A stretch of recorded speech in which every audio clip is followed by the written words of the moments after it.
I sit on this old chair every evening and wonder, if only I had spoken that day. Maybe I wouldn't be alone today. That's what I whispered to myself. The day I left a letter on my son's doorstep. The same house I once built with my own hands. But today there was no place for me in it. My name is Aisha, I'm 65 years old. In my white hair lives the tiredness of time, and in my eyes, stories that no one wants to hear anymore. Once I was the happiest mother in this town. I had 2 children, a son and a daughter, and for them I gave everything. I remember when my son Osman was just 5, burning with fever for 3 nights straight.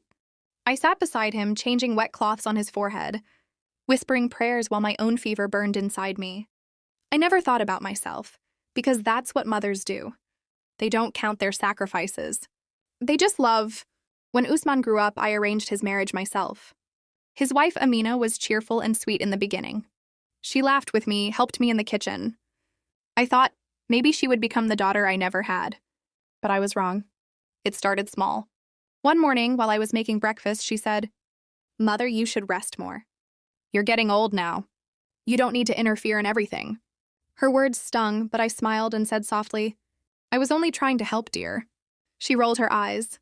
"Sometimes it feels like this isn't your home anymore, it's ours." I told myself she didn't mean it. But that was the first wound, small but deep.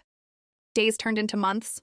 Usman got busy with his job, and Amina started reminding me, again and again, that I was becoming a burden. Then one night, while I was quietly lying in bed, I overheard their voices. Amina said, "Usman, I can't live like this anymore. Your mother interferes in everything. Send her to that old age home. She'll be with people her own age. We'll have our peace." And my son stayed silent. That silence was the loudest scream I had ever heard in my life. The next morning, Usman came to me. He spoke softly, almost avoiding my eyes. "Ami, I found a really nice old age home for you. There are kind people there, and you won't feel lonely."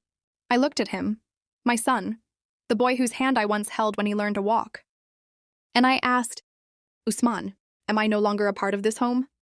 He said, "You'll always be my mother. But sometimes living apart is better." That day, my whole world fell apart. Because for the first time, I realized a mother can lose her place in her own child's heart. When I went to the old age home, everything felt unfamiliar. There were many women like me, quiet, broken, forgotten. Some stared out of the window all day. Some cried softly at night. I looked at their faces and saw my own pain reflected in every one of them. At night, I would open my small purse and take out old photographs. Usman's childhood, my daughter's school days, our old house,